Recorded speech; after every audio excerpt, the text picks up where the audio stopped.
going to show in your minutes. I mean, it just started recording now.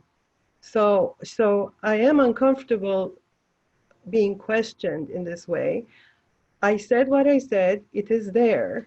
I think if you guys are able to read the entire document, I mean, all I said, I mean, you please do ask me again, but I think I am explaining what I mean very clearly. I'm just saying that I don't want this developer, or for that matter, any other developer, after an MOA has been signed. I mean, I know you guys apologize for not being it clear to town, etc. But he had signed that MOA too, and he's coming back asking for more financial support. And he's saying, either I get the support or I don't do this project. And he's saying this at a time where we have all these PRD subdivisions, etc., going on. So there is a threat of falling under the quota of affordable housing. So he's essentially making people anxious that unless we go ahead with this project, that quota is, or maybe people want this project for what it is. So therefore, the negotiation is resting on whether that is a bluff or not. It's an uncomfortable situation. And this contract maybe should have been written in a way that actually obligated the developer to move forward with the project. I don't know if such a thing is possible, but it doesn't even have that in it.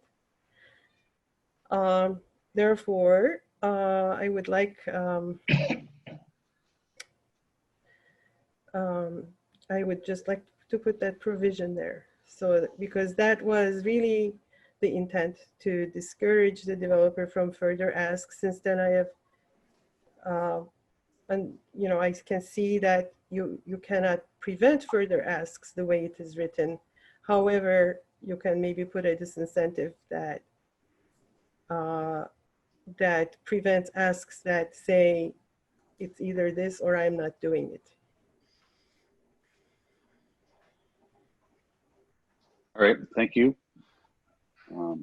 Further discussion or questions? And by the way, I submitted it to you as a courtesy ahead of the thing. I could have also just brought this up at the meeting. I appreciate that. Thank you. Thank you. Thank you. Thank you. So I just wanted to comment that I noted in the amendment that the support and the direct and indirect support is really qualified as financial support, which I think is important as we imagine that it, you know, should the project go forward and is constructed, the town and the CHDC and Grantham will be partners for many years to come to ensure that the units have the right oversight and monitoring and live up to all the expectations for everybody, so that there will be much working together, and including the open space on the property, so that there will be a cooperative working relationship, which will work on support on both parties' side to perform all those tasks together. So, but the amendment really is very specific about financial support. So that I was glad to see that. Yeah, well, I'm not going to agree to anything in terms of all the other support. That's what that is. But I'm glad you are laying it out for the public that there will be other asks of other kind, and that's also important. No, I didn't mean ask. I meant partnership together. Mm-hmm. So I didn't mean to imply that Grantham would be asking the town for other pieces. I just was acknowledging the partnership of working together. Right. By the way, I had a question about something that came up before when you were discussing the budget item. You said that they might be paying the RHSO fee instead of the CHDC paying you for that.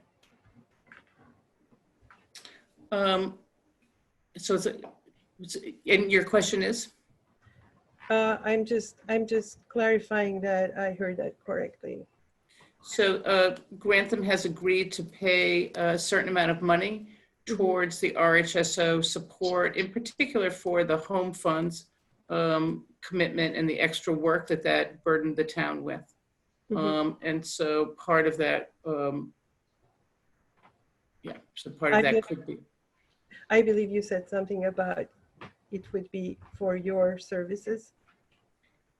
Yes, that's what I meant. Grantham will be paying for our services for the project and for the administrative costs for all of the documents and the controlling framework that's required between the home funds, the town commitments, and the CHDC paperwork. There's going to be a lot of paperwork over the next period of time, and they've offered to support that. I'm sorry, Mark, what? Yeah, and that is your fee, your service fee? So it's really to the town of Concord. So it doesn't come to me. I'm a contractor to the town of Concord, and Concord pays for our services. Okay, thank you. All Do you right, have any so other questions about the amendment I'm proposing? I don't. Okay. So I guess getting back to board discussion, does anyone have anything they want to offer? Lee, is the only difference that it requires going to town meeting as well? I don't have it in front of me. That is in the current version of TIF agreement presently. Okay. You think? Yes. So what is the main difference? So if I'm understanding it correctly, it's maybe an attempt to make it more clear that Grantham cannot or should not come back to the town to seek any additional direct or indirect financial support of any kind. But then it also says if they do, I mean, it requires select board and town meeting, but again, that's in the TIF itself. And further, if that happens, it urges the select board to begin the decertification process with the state entity that oversees these TIF agreements. Only under the condition if that claim is made with the threat of pulling out, okay? And there's the process. Mark has something to add. Excuse me, this is Mark. Okay, hi. Yeah, Mark Galis, 62 Prescott Road. I just want to say also that because Tanya's wording refers to the processes outlined in that section B8, Mhm. that also, if you read through it, says that select board needs to give notice to Grantham that they want to start that process. Yeah. Grantham has time to respond. There's time to negotiate and kind of work things out. But it sort of formalizes the idea that it's a big deal for them to ask for more money in this way, and it should be kind of reconsidered in a very serious way, I think. But looking at that existing section B8 that Tanya is saying, kind of that process should be used, I think would answer some questions. Thanks. Thank you. You can sit here.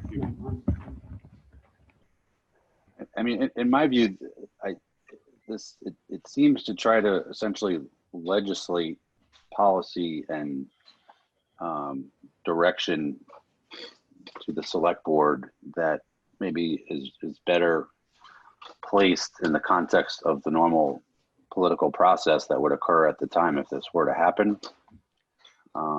The town moderator advised me that that was the proper language for that very same purpose. That is why it says the select board will be urged, because it might be a different select board. I have discussed this at length with the town moderator. That's still my opinion. Of course. I frankly, speaking for myself, I don't know what it adds. I think the spirit is the same. I think it's very clear that Grantham is on notice that they should not be coming back for further financial assistance. And frankly, especially given the circumstances of the town meeting as we're going to go through, possibly in the rain on a field, I think it adds confusion to it, and I don't know that it adds anything substantive that's going to fundamentally change the agreement that's being presented, but that's just my opinion. That's correct. It's just your opinion. I have every right to. I'm sorry. I'm sorry. Can the board deliberate, please? I was speaking to the board. Now, Well, I agree with you, Lee.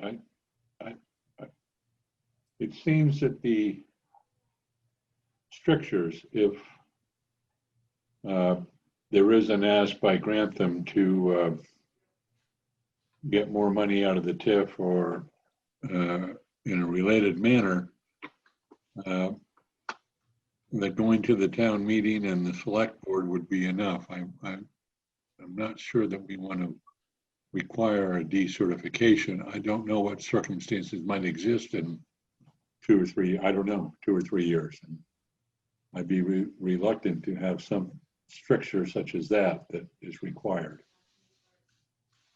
Yeah, I would like more information on what decertification is, and terms of if there's any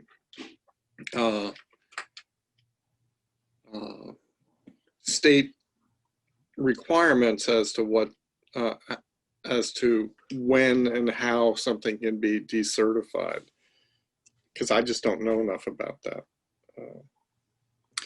Yeah. I, based on my vague recollection from dealing with these in other contexts many years ago, I think it's basically the certification by the state, the ACC, is what authorizes the discount, if you will, from the real estate and personal property taxes that would otherwise be due. If the company doesn't do everything that they've agreed to do in that agreement, they can discontinue the exemption, terminate the agreement. Okay. They lose those benefits, and under certain circumstances, there can be a clawback. I think this is more typically related to job creation, a clawback of the financial benefit that the developer received from that discount. And I believe that whole decertification process is governed probably by the EACC regulations, but subject to that. Okay, thank you. That's a little clearer for me.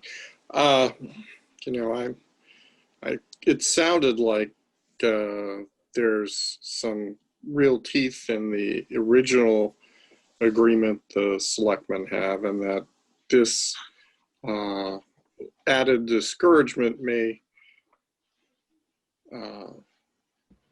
be unnecessary given the existing language, but hopefully none of this will ever come to pass, and we won't have to revisit it as an issue.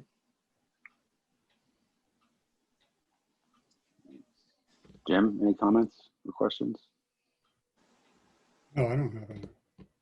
Okay. All right. Do we as a board want to take a position on the proposed amendment to Article 16? All right. Do we have a motion? I move take the article. Say that again. I move to take Article 16. Is that it? Without the So amendment.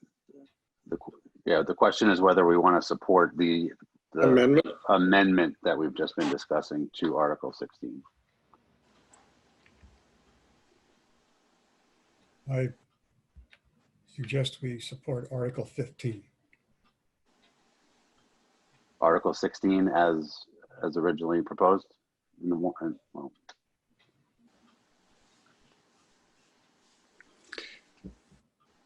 I'll second the supporting Article 16 as originally proposed for discussion purposes.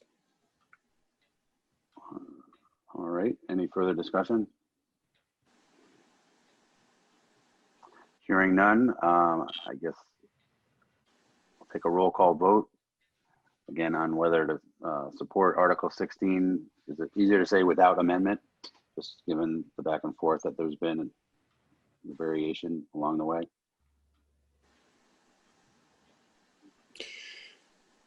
So now you've confused me. Yeah.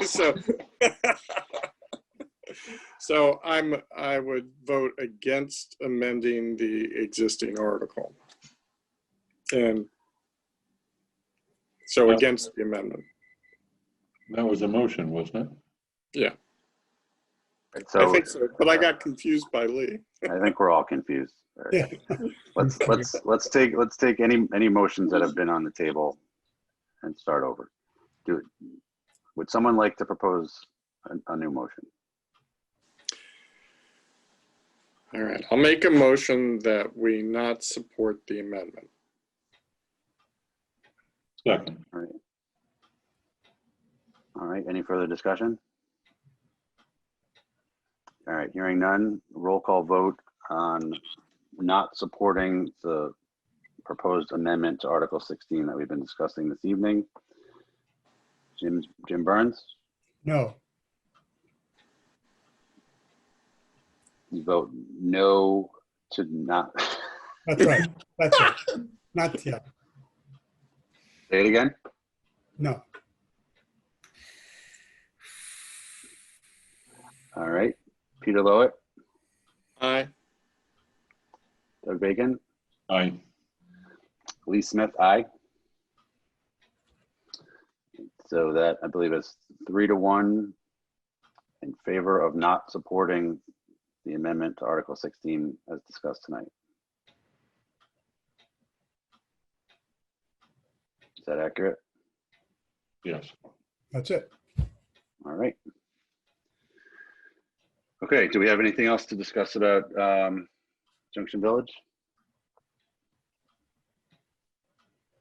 All right, next item is the 930 Main Street update. Is that what you have that? Yep. Liz? Yep, it's a quick update. So Brenda Gould, who Executive Director of Habitat, has filed the zoning permit application this week and is working on the LIP application to submit to DHCD. She had hoped to start marketing to bring in a new family this fall, but it looks like there's too much paperwork to do. So she really has to get the zoning approved for the, the 2 families, right? Like it's an existing 1 family. So she really needs the zoning for a 2 family, and that really needs to be approved prior to marketing. So it looks like it'll be a spring marketing effort for that, and but it's moving forward.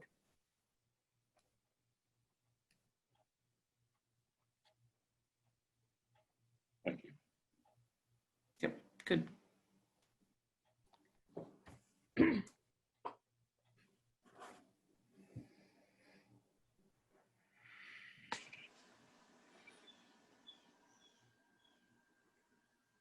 Anything else? Sorry, I was on mute. Under other business, Liz had forwarded me some materials that Jim's working on drafting in relation to the 229 Main Street project. And I think this has to do with an outline and then further comprehensive report that'll be drafted by that committee. Is that right, Jim?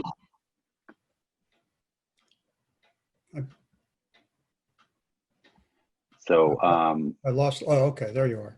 can you hear me?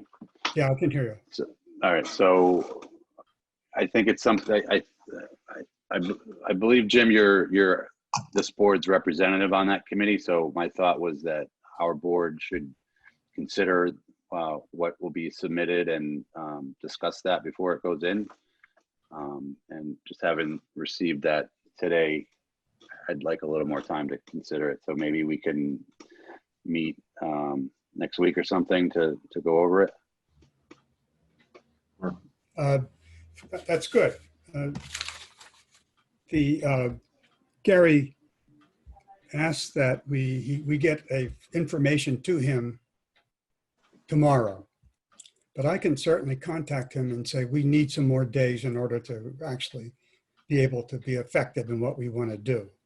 And I'm particularly pleased that you brought that up, because in a sense we haven't been very, I've tried to be as active as I can as far as representing CHTC, but really we haven't had a full, a full effort by the CHTC group because we've been busy with other things. Right now, I think it's important for the organization to become increasingly more involved. And so I appreciate the fact that you said that.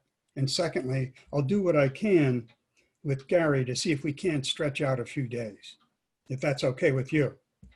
That'd be great. I have Sounds to, good. I'm sorry, go ahead. I was concurring. Okay, thank you. I just want to say one other thing, if I may, and that is I have received some help, quite a bit of help actually, from Liz. And so it's just not, up till now, I've been kind of by myself, but she pointed out that some of the things that I was writing were probably not quite in the right fitting. So I'm going to take that, talk with Gary and see what we can do. But before anything gets to him, it will go to you. But I guess I'll send it to Liz, who then she can circulate it so I don't wind up violating whatever rule there is.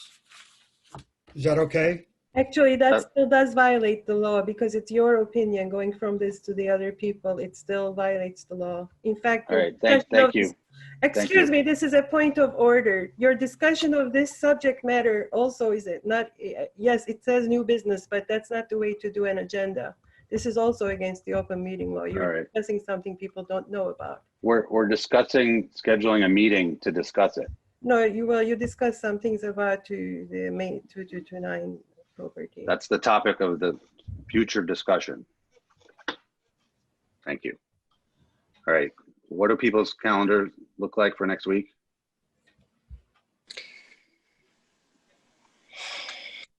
I'm visiting the grandkids, but I can jump on by email or Zoom. Is that all week for you, Peter? Yeah, next 2 weeks. All right. So Nice Liz, for if, you. great. I'm available next week. How does Tuesday, Jim? Yes, I'd like to have it, like at 5 o'clock or something. That way, if something's going on, I won't be trapped. Okay. I have things happening during the day. So if it could be, later in the day, I'd appreciate it. If you can't, I don't know what I'll do. How's 5 o'clock on Tuesday, the 15th? Okay by me. What about the other group? I don't know. That's okay. 5 o'clock? Not so good for me. No? No, I mean, could you do a little bit earlier? Yes. I That would can. be- Yes. What works for you, Liz?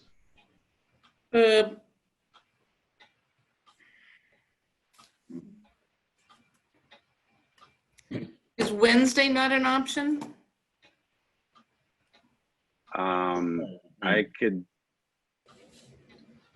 I could do 5 or maybe a little earlier. I'd have to definitely be done by 6. You want to do Wednesday 5? Fine by me. Fine. Okay. Okay.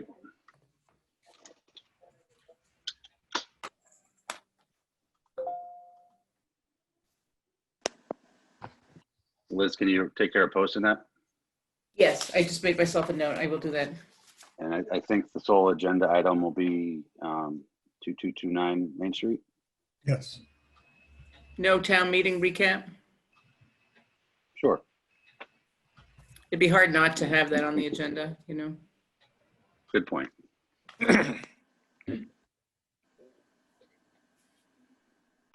Okay. Okay, thank you. Thank you. All right, public comment. Hi, Linda.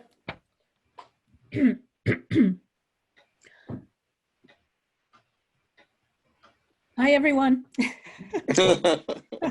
See you Sunday after.